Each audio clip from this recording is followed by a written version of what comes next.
After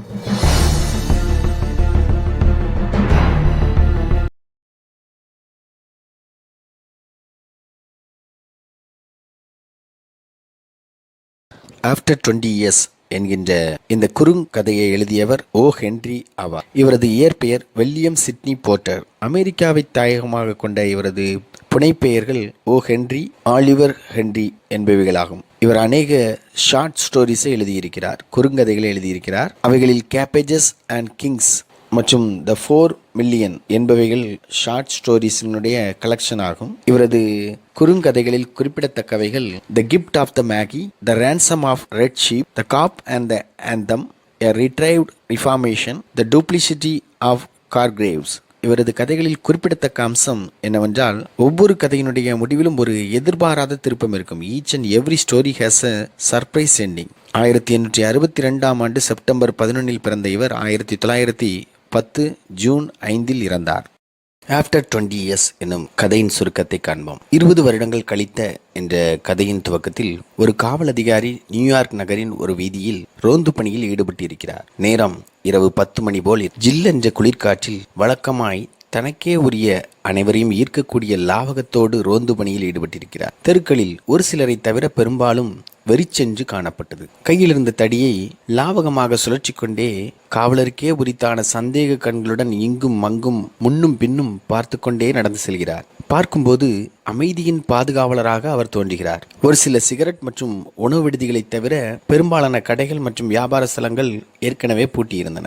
ஒரு பில்டிங்கை கடக்கும் போது மெல்ல அவரது வேகம் குறைகிறது. பூட்டப்பட்டிருந்த ஹார்ட்வேர் கடையின் கதவருகில் ஒரு மனிதன் சாய்ந்திருந்தான். அவன் வாயில் பற்ற வைக்காத சிகார் ஒன்று இருந்தது. காவலர் நெருங்கி வருவதை பார்த்து அந்த மனிதன் வேகமாக தானே பேச துவங்கினார். இட்ஸ் ஆல் ரைட் ஆஃபீஸர், ஒன்றும் பிரச்சனை இல்லை. I am just waiting for a friend. நான் ஒரு நண்பனுக்காக காத்திருக்கிறேன். It's an appointment made 20 years ago. 20 வருடங்கள் முன்பதாக நாங்கள் போட்ட appointment. I will explain if would like to make certain it's all straight. நான் உங்களுக்கு விளக்குகிறேன், எல்லாம் சரியாக உள்ளதா என்று செக் பண்ணி கொள்ளுங்கள்.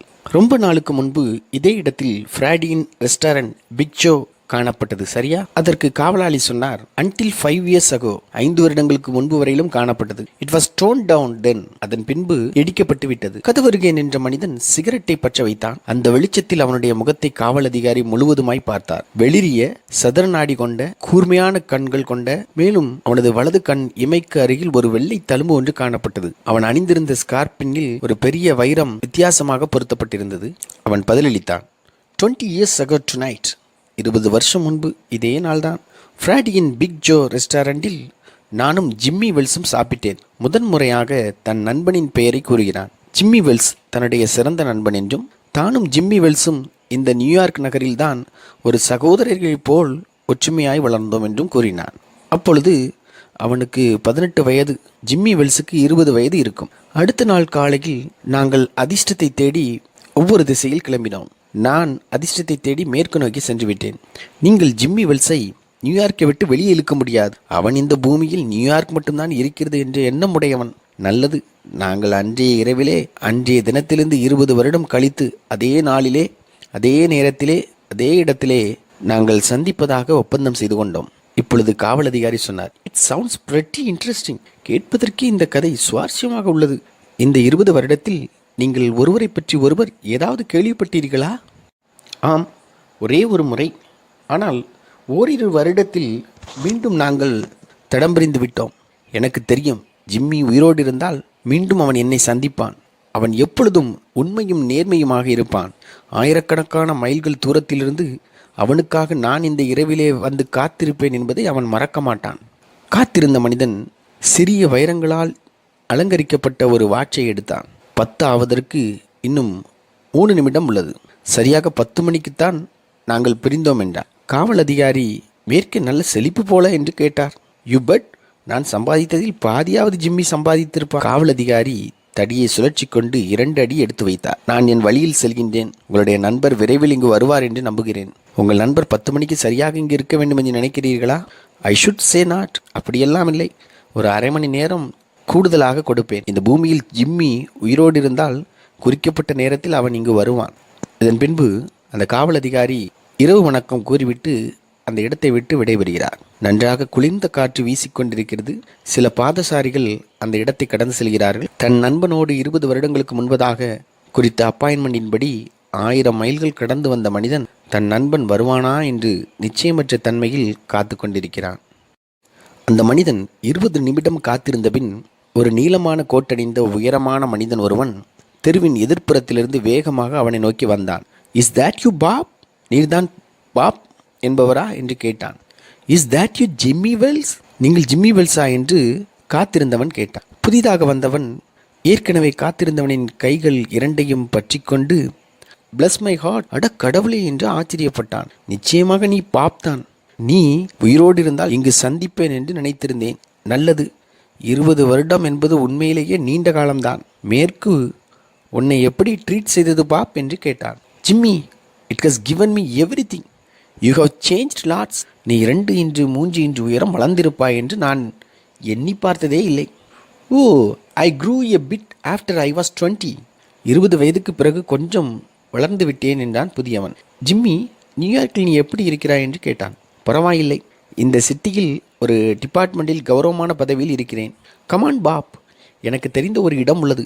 அங்கு போய் பழைய காலத்தை பற்றி பேசிக்கொண்டிருப்போம் என்றான் புதியவன். 2 பேரும் கையோடு கைகோர்த்து தெருவில் நடந்தார்கள். மேற்கிலிருந்து வந்தவன் தனது வெற்றி கதையை விவரித்தான். மற்றவன் சுவையான அக்கதையை கேட்டு அதில் மூழ்கியிருந்தான்.